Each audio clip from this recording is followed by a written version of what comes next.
I've just arrived at the hotel. It's surprisingly spacious and feels really nice. Staying here for 2 nights and 3 days feels like such a luxurious treat. You must be tired after all that traveling. Is the room really that good? Yeah, it's honestly amazing. There's even a small kitchen in the room. It's so well equipped that I think I could even cook something simple here if I wanted to. Honestly, this doesn't feel like a work trip. It feels more like a mini vacation. That sounds incredible. Now I'm wishing I had come along with you on this business trip. I'll bring you here next time when we plan an actual vacation together. For now, I'll just do my best over the next 2 nights and 3 days. But to be honest, I'm already missing your cooking. 3 days without eating your food feels like forever. You're exaggerating, but it's sweet of you to say that. When you come back, I'll make your favorite dish for you to celebrate your return. Even though it's only 3 days, make sure you're taking good care of yourself, okay? Don't skip meals and make sure to eat something balanced and healthy. Don't worry, I've got it covered. You take care of yourself too, all right? Make sure you don't catch a cold and be careful about everything, especially accidents. Yes, I'll be careful. Don't overthink things and just focus on your work there. All right, then, I'm heading out to grab something to eat. All right, take care and enjoy your meal.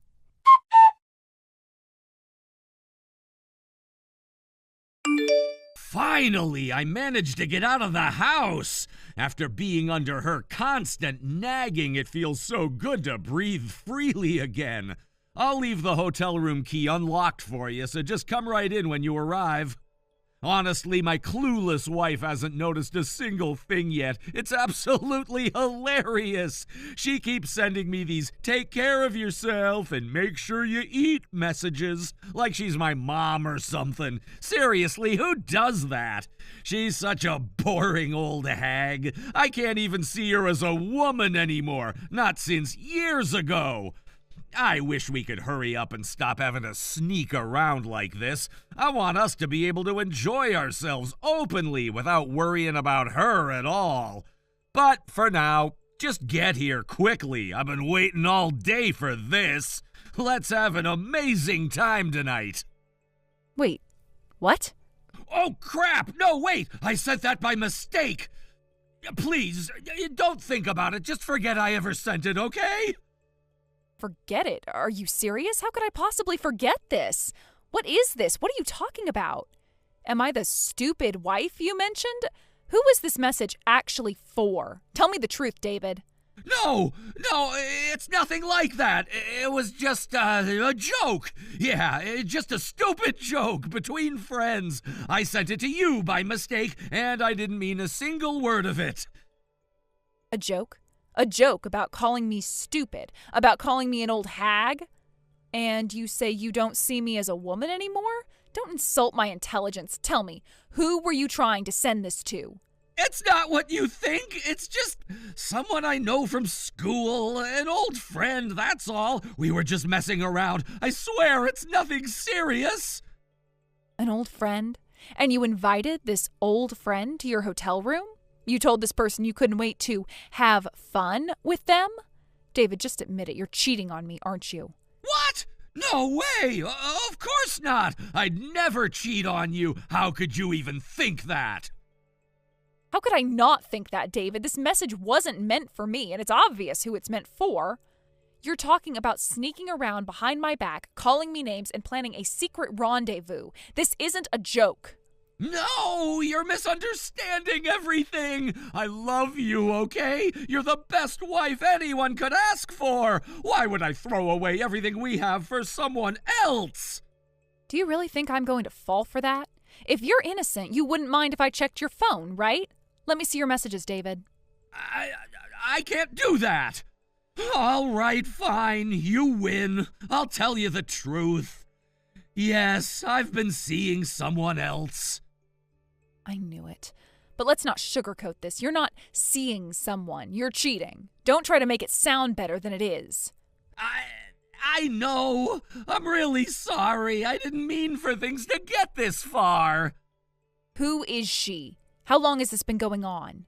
We met at a work party a few months ago. It was just a casual thing at first. She's someone my coworker introduced me to. We've only been involved for about 2 months. Before that, I swear it was completely innocent.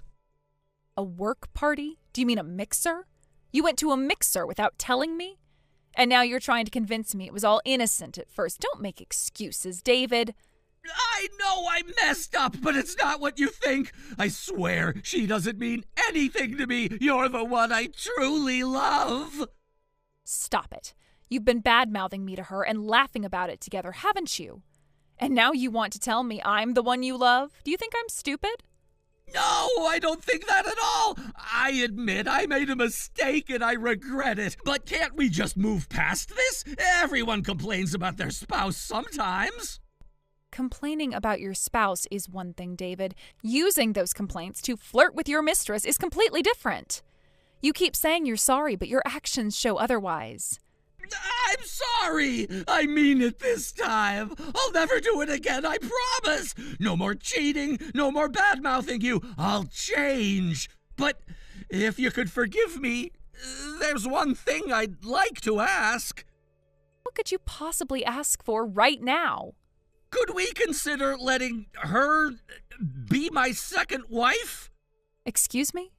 Like a side wife, you know? I'd still prioritize you, of course. You'd always be my number one. I just want to split my love between you and her. She's great at housework, too. I think she could even help you out around the house. Think about it. If we ever had kids, wouldn't it be great to have extra support? Have you completely lost your mind? A side wife? What century do you think this is? And you seriously think you're capable of handling 2 wives? Of course I can handle it. Don't insult me like that. You've just wounded my pride as a man. You know what? I've had enough. I want a divorce. You want a divorce because your pride is hurt? Do you even realize how much you've hurt me? It's different from men and women. You're always looking down on me. I'm done with this. I'll divorce you and marry her instead. Fine, if that's what you want, then I'm done too. Let's get this over with quickly. You'll pay what you owe and I'll move on with my life. Fine. I'll pay you whatever you want. I don't care about the money. It's just pocket change to me. You said it. No takebacks later. Don't think I'll go easy on you. Whatever, do what you want. You know what? I'm done trying to explain myself to you. You're just impossible to talk to.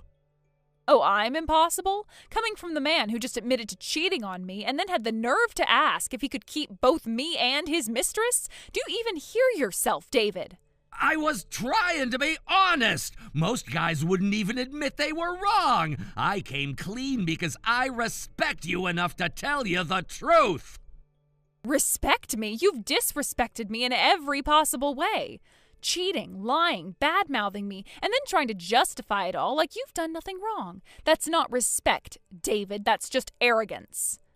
Arrogance? I've been the one holding this family together for years. Do you even realize how much pressure I'm under? You don't see what it's like at work, having to be the breadwinner while you're at home complaining about everything I do. Complaining? Is that what you call asking for basic decency and partnership? I work hard too, David, even if it's not in an office.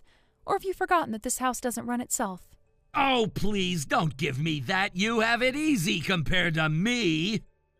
Easy, is that what you think? Managing everything at home while dealing with your disrespect is easy?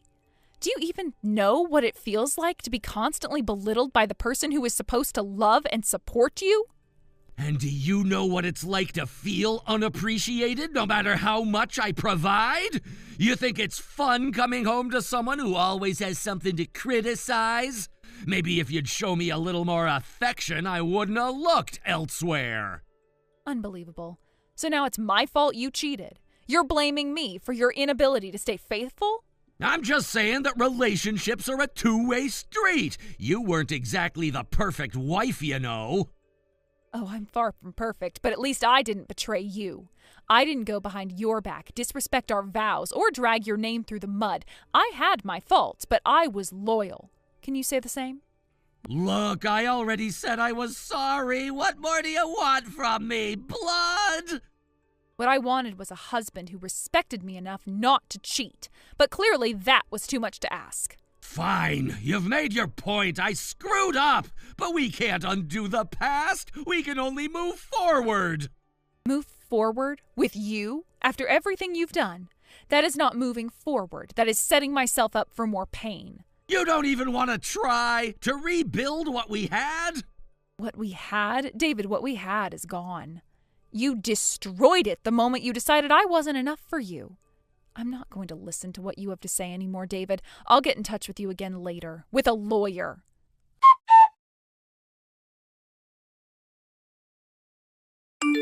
Audrey, I was completely wrong. Everything is my fault. I'm so sorry. And I'm reflecting deeply on what I've done. Please forgive me. Oh, look who's suddenly full of regrets. What happened to your confidence? It hasn't even been a week since our divorce was finalized. I tried to propose to her, you know, the woman I was seeing. I thought now that I'm divorced, we could get married, but she told me I wasn't the kind of man she could imagine having a good marriage with. She said dating was fine, but marriage? Absolutely not. Then she dumped me on the spot. What the hell is wrong with her? Honestly, what did you expect? No self-respecting woman would marry a man she knows is a cheater. She probably realized if you cheated on me, your wife, you'd eventually cheat on her too. That's not even the worst part. My affair got exposed at work. They found out about everything. Me bringing her to my hotel room during business trips, charging our meals to the company, using the company car to take her to hotels, even borrowing company funds to buy her gifts. Somehow all of it came out. Now they're talking about firing me. On top of that, they might sue me for damages. My whole career is in shambles. Wow, you really outdid yourself. Did you even try to cover your tracks? Company cars have tracking systems and expense reports get audited. You must have left a mountain of evidence. It's worse than you think. You know how small my industry is. News travels fast, and now everyone knows about my affair. My reputation is ruined. I can't get a job at any of the competitor companies. If I switch industries, I'll have to start over completely. My salary will plummet, and I won't be able to support myself. What am I supposed to do? Oh dear, poor you. By the way, I'm the one who told your company. What? You did this? Why the hell would you do that? I needed evidence of your affair for the divorce proceeding, so I contacted your former company. Turns out I didn't even need most of the evidence they provided. We got divorced so quickly it wasn't necessary. You've ruined my life! Do you even understand what you've done? If I lose my job, I can't pay the alimony in installments. Is that what you want? Oh, I'm perfectly fine with that. I already got plenty from the asset division, and I'm not relying on your alimony to survive. Unlike you, I have a stable income and don't need to mooch off anyone. Audrey, please, let's start over. If I can tell my company we've reconciled, maybe they'll reconsider firing me. Reconciled? After everything you did? You've got some nerve asking me that now. I know I messed up, but I've realized something. Losing you made me see how much I truly love you. That other woman, she manipulated me. Please, Audrey, give me one more chance. I swear I'll never cheat again. You swore you'd love and cherish me when we got married, remember? You already broke that promise. Why should I believe you now? Because I mean it this time. I'll prove it to you. I'll do anything you ask. Anything, huh? Okay then, how about this? Disappear from my life forever. No, Audrey, please, be reasonable. I'll lose my company housing soon, and no landlord will rent to me without a job. I'll end up homeless. Just let me stay with you until I can get back on my feet. Absolutely not. Your problems are no longer my concern, and if you keep bothering me, I'll block you. Wait! Please, I'll do anything. Just don't abandon me like this. Oh, so annoying. Blocking you now. By the way, I have a lunch date with friends. I'm busy, so don't ever contact me again. Goodbye. Wait! Don't leave me! Audrey, please don't leave me like this! Goodbye, David.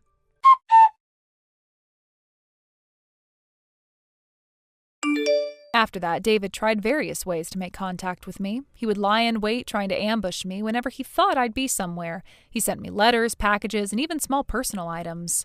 It seemed like he was desperate to get my attention, though it was clear he was doing so with a mix of obsession and frustration. At first, I was a bit unsure about what to do. I didn't want to overreact, but at the same time, there was something unsettling about how persistent he was. It felt like he was crossing boundaries in ways I couldn't ignore. So after considering it for a while, I made the decision to contact the police. I didn't want to escalate things unnecessarily, but the situation had gotten to a point where I felt I had no other option. I needed to feel safe again. The police took my complaint seriously, and they were able to track down David. They gave him a stern warning, explaining that his actions were not only intrusive, but could also lead to legal consequences if he continued down that path. It seemed that the warning had the desired effect, as David, who had been so bold before, became noticeably more subdued after that. He stopped showing up at places I frequented and seemed to back off in terms of direct contact. There was an eerie silence where he had once been so persistent. I don't know if he was genuinely scared by the warning or if he simply realized he couldn't keep pushing things further without facing consequences. Regardless, I felt a sense of relief, even though I knew it might not be the end of it. It wasn't long before I heard some unsettling news about David's situation. Apparently, he had been let go from his job. It was unclear whether his behavior had influenced this decision, but the timing was suspiciously coincidental. I had no idea what had been going on at his workplace, but I could only imagine how his obsession might have affected his professional life. If he couldn't maintain his composure and professionalism with me, it was entirely possible that his behavior had been equally erratic in other aspects of his life as well. Losing his job had a severe impact on David. He had also lived in a company-provided apartment. When he was dismissed from his position, it seems like he was also kicked out of the company housing. The reality of his situation must have hit him hard, no longer employed and with no place to stay. David found himself in a dire position. Without a steady income or place to live, he became increasingly isolated. From what I heard later, David had become one of the many people who struggle to find housing, even in the short term. He became what's often referred to as a net cafe refugee. For those unfamiliar with the term, a net cafe refugee is someone who, due to financial difficulties or lack of permanent housing, ends up spending their nights at internet cafes. These establishments typically offer private booths with computers, and many are open 24/7. Some of them even have showers and offer affordable packages for those looking for a place to sleep temporarily. It's a tough and frankly grim situation for anyone to find themselves in, and I couldn't help but feel a small sense of pity for him. While I was also grateful that he wasn't a constant presence in my life anymore, I also couldn't deny the harsh reality that he was now living through. The idea that David, who once seemed to have everything under control and who had been so intent on controlling and manipulating his relationship with me, had now become a person without a job, without a home, was jarring. His obsession with me, which had once felt so overpowering and suffocating, had ultimately contributed to his downfall. He had pushed everything too far, and now he was left with the consequences of his actions. In a way, it was almost poetic. The very thing he had done in an attempt to keep me within his reach had instead led to his complete isolation.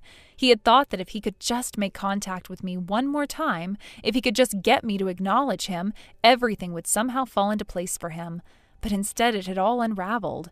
Now he was living on the fringes of society, surrounded by strangers in a place that wasn't his home, with nothing but his own choices to blame. Despite the complexity of the situation, I couldn't afford to dwell on David's fate. While his actions had disrupted my life in unsettling ways, I had my own path to follow. I had to focus on my work, my friends, and the life I was trying to rebuild after everything that had happened. I couldn't let myself get caught up in what was happening to him, even if it was partly a consequence of his own making.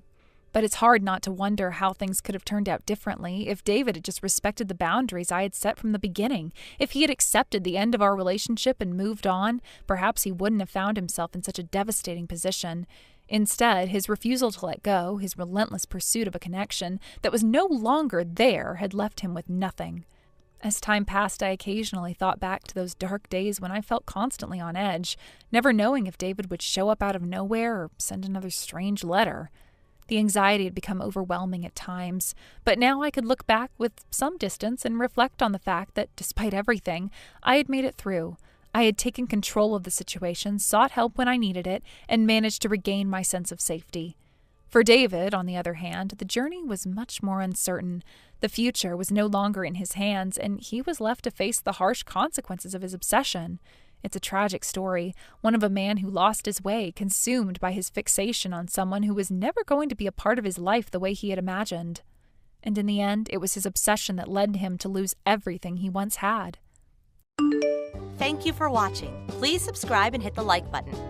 See you next time.